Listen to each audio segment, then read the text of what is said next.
Your shoulder has a very unique and complex design. It's a ball and socket joint that allows you a wide range of motion. However, in order to maintain your motion, you have to sacrifice some stability.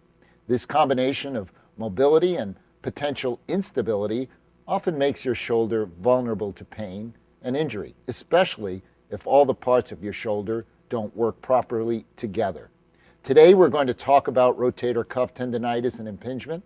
It's a very common shoulder problem, often caused by repetitive motion. You're going to learn where your rotator cuff tendons are located and how impingement develops, what the primary two symptoms of rotator cuff tendonitis and impingement are, how to identify which of your daily activities make your symptoms worse, how to break that cycle of shoulder pain with a few simple exercises, what the tests are that are most important in diagnosing rotator cuff tendonitis and impingement, how to choose the best treatment options for you, and finally, how to protect your shoulder once you've eliminated your pain.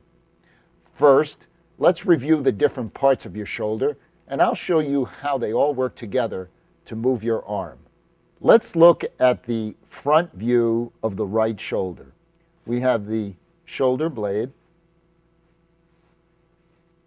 the socket, the ball that fits in the socket, the arm that hangs from the ball. Above the ball, we have two bones that connect and form a joint, the A for acromion, C for the long collarbone or clavicle. Just to orient you, here is your mouth, nose, eyes, and armpit. On the side of the ball attaches a rope, which is called a tendon, that then connects to a muscle. The arrow indicates a muscle. So here's your tendon, here's the muscle. This tendon rotates your arm, so we call it the rotator. It forms this cuff as it attaches to the side of the ball, hence the word cuff. And again, it's a tendon. Remember that a tendon connects a muscle to the bone. Up above, sitting like a roof then, is bone. And then, sitting between the tendon and the bone, acting as a cushion, is a little sac with a little bit of fluid in it that's called a bursa. So there we have the normal parts list. Now, what happens in this condition that we call impingement? Impingement.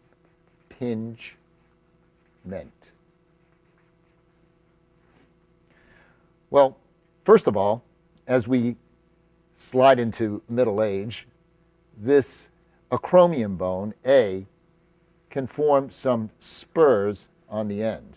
And in fact, you can have some spurs on the end of the clavicle as well. So here's A, here's C. The ball and socket usually stays in pretty good shape. There's the ball, the arm. Then this rotator cuff tendon has a tendency to get pinched by the spur and can get swollen, and underneath that spur can get thinned out, beat up a little bit, and sometimes have a little partial tear, swollen, looking something like this. The bursa sac gets swollen, pinched, expands, and looks like this. What do we have then? First of all, in this condition, we have some bone spurs.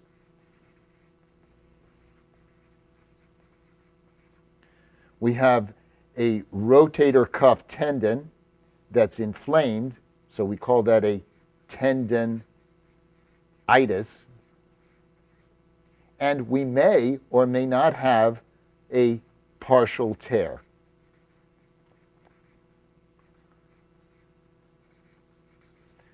The swollen, inflamed bursa we call a bursitis.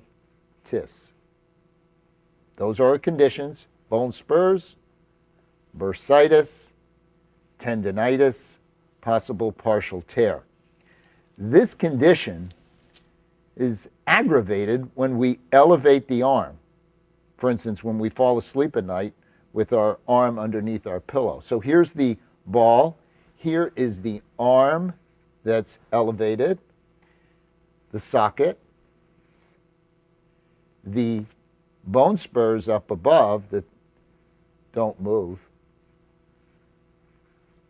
So this is A, this is C.